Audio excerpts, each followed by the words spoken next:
muchas gracias por asistir a este Camino a Podemos de sostenibilidad rural y de agricultura.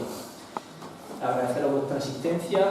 Mi nombre es Juan Rubio, soy responsable de Agricultura del Podemos Región de Murcia y bueno, también soy concejal del Ayuntamiento de Santomera, independiente alcalde y agricultor, miembro de una cooperativa agrícola de Limonar de Santomera.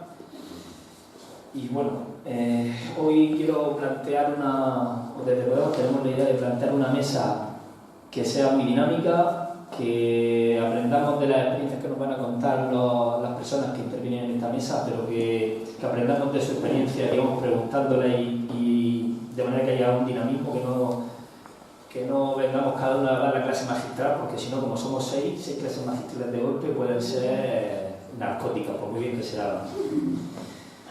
Así que yo voy a ser muy escueto, simplemente voy a presentar a los ponentes y a las ponentes y las intervenciones van a ser de 5 minutos de cada ponente. Ruego brevedad, energía y concreción para que se queden muchas cosas en el aire, que entonces el público y yo tenga ganas de preguntarlo y se genere ese dinamismo. Y poco más. Deciros que los ponentes son Mariano Vicente, geógrafo, trabaja en la consejería, pero es también responsable de sostenibilidad y medio rural en Podemos, es compañero, y creo que puede aportar una imagen muy real de cómo funciona, digamos, la estructura rural de nuestra región. Tenemos también a Ana Belén Ross, agricultora y compañera de la Federación Espartaria de las Tierras Altas de Lorca. Creo que es un proyecto muy interesante. Me he estado intentando ilustrar un poco esta semana antes de venir a presentar la mesa y creo que, bueno, que es un ejemplo de solidaridad territorial. Creo que yo lo definiría como la característica principal que tiene ese proyecto, es la solidaridad territorial entre las comarcas altas de Lorca, entre diferentes pueblos que se han juntado para iniciar un proyecto muy interesante que creo que ahora pues ya nos dará, digamos, las claves. Pero yo lo resumiría en solidaridad territorial. Tenemos a Antonio Aguilera, economista de la Fundación Savia. Yo desde la Fundación Savia me parece muy interesante la palabra de dignidad, pero también me parece muy interesante el tema de dentro de vuestro, digamos, de vuestro programa de ideas, ¿no? Con vuestra presentación en la página web habla de que buscáis la calidad de vida de las personas que viven en el entorno rural. Creo que muchas veces se nos olvida a la gente, y me incluyo, que vivo en un pueblo, que soy de Santomera, pero a veces se nos olvida a la gente más urbanita que la gente en el campo tiene que vivir bien. Que a veces vamos a decirles cómo tienen que vivir, aunque lo obligamos a vivir, permitidme la expresión, en la mierda, es decir. Y creo que eso muchas veces se nos olvida, que desde la altura les decimos qué tienen que hacer, cómo tienen que vivir, pero no nos preocupamos de que si todo eso que les decimos que tienen que hacer les mejora la calidad de vida o no se la mejora. Entonces creo que es algo muy importante y él también en su calidad de economista creo que tiene mucho que decir en esa línea. Contamos también con Katy Carrillo, que es coordinadora de la Carta Europea de Turismo Sostenible de la región de Murcia. Trabaja en Sierra Cuña, en el Parque Natural de Sierra Cuña, aquí. Creo que posiblemente uno de los parques naturales que más belleza tienen en nuestra región, con unos valores naturales muy importantes y bueno, creo que también será un punto de vista muy interesante. Contamos con José Antonio Cánovas, de la Asociación de Consumidores del Arrocero, un ejemplo de consumo diferente, ahí a una gran superficie a comprar. Creo que también que es un ejemplo y lo que va a ser un proyecto muy interesante. Y luego contamos con Francisco Navarro, miembro y fundador de Banca La Casa, y creo que es uno de los pocos valientes que en la Huerta de Murcia se está atreviendo a hacer una agricultura diferente. Y creo que bueno, va a aportar también un punto de vista muy interesante. Bueno, pues no me enrollo más, simplemente decir también a colación de la intervención anterior sobre el tema de las administraciones, que a veces las administraciones nos rebelamos y a veces recibimos por revelarnos, bueno, un castigo. De hecho, hoy ha salido a luz en la prensa que una querella falsa que yo, por ejemplo, tenía por cerrar una cantina ilegal 40 años, encima me denuncian por cerrarla. O sea, pues esa es la línea que tenemos en esta región, por desgracia. que cuando te pones a veces enfrente a los esquilmadores, pues lo único que recibes son amenazas y denuncias. Y es una realidad en nuestra región, por desgracia. Bueno, doy paso a Mariano Vicente y después hablarán Ana Belén, Antonio Aguilera, Katy Carrillo, José Antonio Canova y Francisco Navarro. Ruego, por favor, lo que he dicho a tu cuando toque, porque me vas a tener que cortar, pero bueno. Bueno, hablo primero y voy a intentar hacer un poco de contexto de la situación, porque el resto de casos pues, van a hablar de experiencias concretas. Yo voy a intentar contextualizar, incluso ser un poquito provocador, por aquello de provocar el debate. Digamos que de una forma clásica existe la visión de que en España y en muchos países de Europa ha habido un éxodo rural a raíz de la industrialización de los países. La población se ha desplazado del centro de las zonas rurales a las grandes ciudades y a la periferia, sobre todo mediterránea, y todas las políticas de, digamos, paliar esa situación han basado sus principales líneas de acción en la promoción y el refuerzo de las actividades agrarias que vertebraban el sistema productivo de esas zonas rurales como principal motor de la estabilización de la población en ese sitio, ¿vale? Y yo creo que quizás el cambio de situación en los últimos años puede llevar a que algunas de estas políticas tengan que reorientarse o digamos, tengan que abrirse a esas nuevas situaciones. Por ejemplo, al principio se hablaba de que el campo se está mecanizando, pero ahora el proceso es distinto. Ahora ya tenemos que hablar de que hay un proceso de industrialización de la labor agraria. Es decir, se está perdiendo, no solo se está mecanizando, sino que ya la lógica es puramente industrial, la lógica de la producción agraria es puramente industrial. Además, estamos cada vez más en un contexto de globalización, con lo cual necesariamente hay un incremento del tamaño de las unidades de producción, de las empresas, y eso hace que en ese contexto las pequeñas y las medianas explotaciones tengan muy pocas posibilidades de salir adelante.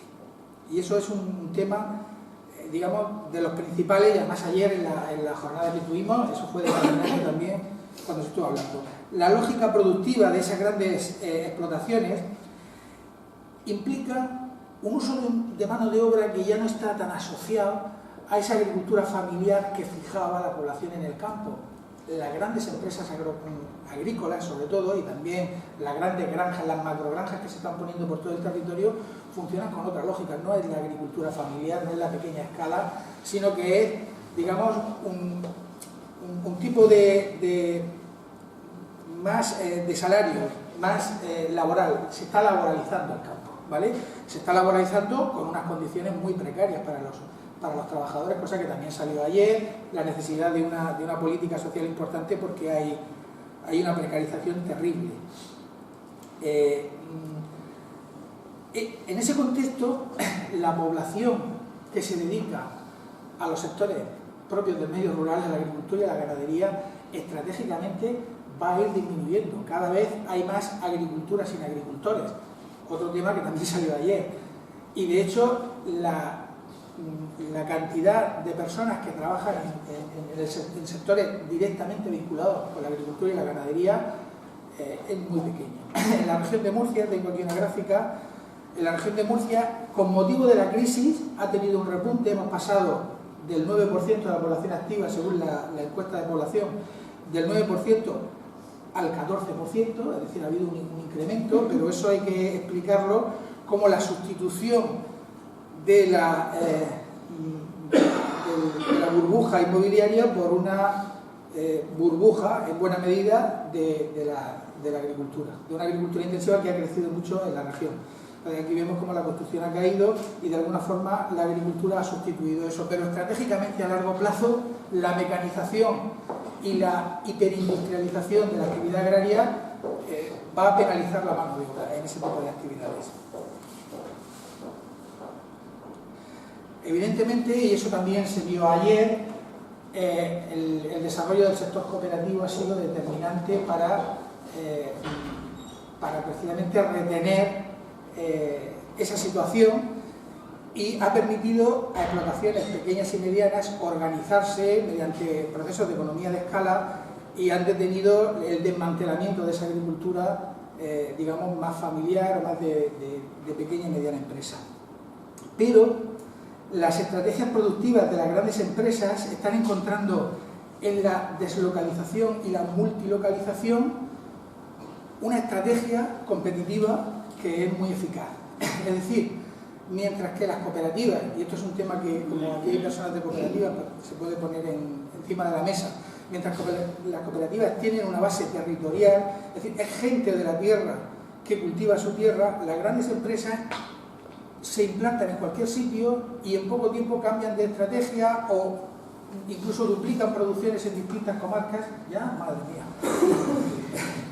Entonces, esos son elementos muy importantes que rompen esa lógica tradicional que se había venido aplicando en las políticas de que, bueno, fomentando el sector agrario, casi que por sí solo vamos a mantener a la población rural. ¿Qué significa eso? Significa que ahora mismo tenemos que hablar de una estrategia que tiene que diversificar las acciones. Ya no debe pesar tanto la política agraria en la política de desarrollo rural, sino que tiene que diversificarse, tienen que entrar elementos distintos. Hay que promover muchísimo más la movilidad, la presencia de servicios. Tú hablabas, por ejemplo, de la atención a la tercera edad, esos son servicios sociales, ¿no? Pues la presencia de servicios educativos, sanitarios, el acceso y la generalización a las tecnologías de la información. Todo eso tiene que tener cada vez más peso en las políticas de asentamiento y de fijación de la población en el medio rural. Y luego tiene que haber una serie de elementos, como por ejemplo, asegurar frente al carácter que puede llegar a ser depredador de algunas de estas grandes empresas con los recursos naturales, hay que poner hincapié en regular el acceso y el uso de esos recursos naturales para garantizar su sostenibilidad. O, por ejemplo, aumentar la coordinación de políticas sectoriales y, como decía, que no dependa solo de una administración agraria el trabajo en el medio rural, tiene que ser muchísimo más integrado. En ese sentido, muy importante el papel de los ayuntamientos. Hay que darle más medios, la alcaldesa ya no está aquí, pero sí está aquí. Es muy importante el papel de los ayuntamientos y hay que reforzar la financiación municipal para poder robustecer esas políticas de desarrollo rural, que ya no es sectorial, sino que son integrales y de cercanía. Y luego, parte del problema de la despoblación, bueno, no me voy a poner luego en las preguntas si salen, porque tengo aquí algunos mapas y algunas cosas interesantes, pero bueno, no me voy a meter en eso porque ya me pasa el minuto. Me pasa el minuto, pero sí hay un tema muy importante de política social.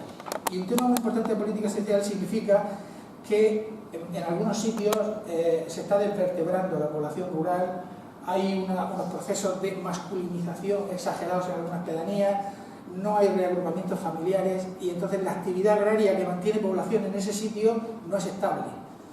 Entonces, digamos que tiene que haber políticas sociales de mejora de derechos, de acceso a la vivienda, de reagrupación familiar, de seguros sociales, etcétera, etcétera, que permitan que la población que es inestable se estabilice.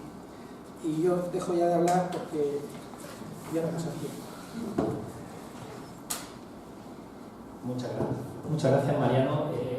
Perdonad que sea un poco el Pepito Grillo, pero como sois seis ponentes, si cada uno decís 10-15 minutos, nos vamos de aquí a las 3 de la tarde. Entonces, prefiero que se quede información en la primera ponencia para que os preguntemos y se genere ese diálogo, ¿de acuerdo? Y disculpadme por ser el malo de la película. Buenos días a todos. Quiero dar las gracias por invitarme a María. Me llamo Ana, soy de Avilés, de una de las 8 pedanías del norte de Lorca, donde nos nieva casi cada año y a veces sufrimos una sequía rabiosa por este cambio climático inminente y donde luchamos por la amenaza de la despoblación. Soy logopeda y agricultora de secano, cultivo almendro, olivo y vid. También tenemos una pequeña bodega familiar donde transformamos la uva en vino. Soy hija de agricultores y desde que tengo uso de razón pues estoy yendo al campo. Al principio, pues como siempre ha sido un engorro del fin de semana, pero también era el picnic familiar. De esto he hecho mi medio de vida. Hace 2 años, con suerte, me acogí a las ayudas para jóvenes agricultores como primera instalación, y estas ayudas proceden de los fondos europeos, del FEADE, en el periodo 2014-2020. Es decir, estoy en el proceso del cambio generacional. Por cierto, nada fácil, ya que hemos de convivir diferentes generaciones con perspectivas muy dispares, pero sigue siendo gratificante y un gran aprendizaje, pues la gente del campo nunca se retira ni se jubila. Esta es una de las medidas para evitar el abandono del medio rural, la cual me ha llevado a instalarme en mi amado pueblo y a crear una familia. ¡Uy, que me emociono! Bueno, y a pertenecer a la Federación de Espartaria, Tierras Altas de Lorca, en la que trabajo por el desarrollo sostenible de nuestra bioregión. No todo el mundo tiene la sensibilidad de creer en la posibilidad de vivir en una aldea de 300 habitantes, pero todo aquel que tenga ese sentimiento debería tener la posibilidad de instalarse como yo. Es por ello que creo que esta ayuda en concreto es efectiva, pero a la vez excluyente, pues no contempla aquella o aquel que no sea hijo o hija de agricultores o que tenga más de 40 años. Es decir, es muy complicado instalarse como agricultor desde cero y en muchos casos te vetan a los 40 años. La mayoría de estas ayudas están hechas en los despachos y no conocen la realidad para poder llevarlas a cabo con los mayores resultados. Pues sí que fijan un mínimo de población, pero podrían tener mejores resultados. Debemos pensar en la importancia del medio rural como garantía de la conservación de nuestro patrimonio natural y la conservación de valores naturales, además de abastecer de alimentos seguros y de calidad. Y proteger al joven que sí que arriesga con una inversión que no sabe si va a poder hacer frente el día de mañana, con las adversidades y los bajos precios que a veces presenta el campo, sin olvidar lo desprotegidos que nos encontramos en el mundo cooperativista a veces. Pues en nuestra zona nos hemos sentido estafados un gran número de familias por la cooperativa Coato. Es imprescindible el refuerzo de medidas públicas y privadas para garantizar el bienestar de la población rural, haciendo progresar el sector primario a otros niveles. El sector agroalimentario ha demostrado que es necesario, pero no suficiente para lograr el desarrollo. Desde una perspectiva integral de modernización, empezando por una buena cobertura móvil y una espléndida señal de internet en condiciones iguales a la de las ciudades, es prioritario, pues es el mayor obstáculo que nos encontramos. De hecho, hemos perdido empresas y con ello población.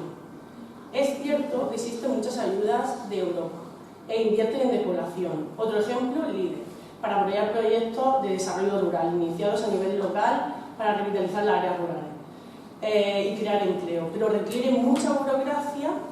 La gran parte es para los ayuntamientos y está dirigido para personas composibles, pues tienes que pagar tú primero el proyecto y luego te lo reembolsan. Creo que todavía no se ha entendido el enfoque que necesitamos con estas ayudas. Falta planificación, cercanía y actuaciones de desarrollo integral que favorezcan el crecimiento económico, el empleo, la salud, la educación. Es necesario un pacto de Estado entre todos los partidos políticos y también contando con las empresas y el sector privado. Actualmente, desde la Federación Espartaria de Tierras Altas de Lorca, hemos iniciado unas mesas temáticas contra la despoblación, las cuales se han desarrollado reuniéndonos por todas las pedanías y con la ayuda del Ayuntamiento de Lorca. Todo este trabajo se ha hecho durante 8 meses y se han recogido 113 medidas, las cuales vamos proponiendo al Ayuntamiento por orden de prioridad. Por ejemplo, una de ellas es dotar de un presupuesto anual a pedanías, crear una bolsa de vivienda y ampliar zona industrial, un taxi rural, porque no solo necesitamos trabajo, sino también servicios de calidad. Está siendo lento, pero no vamos a abandonar. Como dice la comisionada por el reto demográfico Isaura Leal, la despoblación es el síntoma de una grave enfermedad, y esa enfermedad se llama desigualdad. Solo garantizando la igualdad de oportunidades de todos los ciudadanos, independientemente de dónde vivan, podremos hacerle frente. Igualdad de todos y todas, vivan donde vivan. En el sector agrario, las mujeres somos y han sido una de las principales motores de crecimiento, de desarrollo, además de muy emprendedoras, aprovechando los recursos naturales y los nuevos servicios. Por fin se da visibilidad a nivel jurídico con la titularidad compartida, pero también con demasiada burocracia. Agradecida por vuestra atención.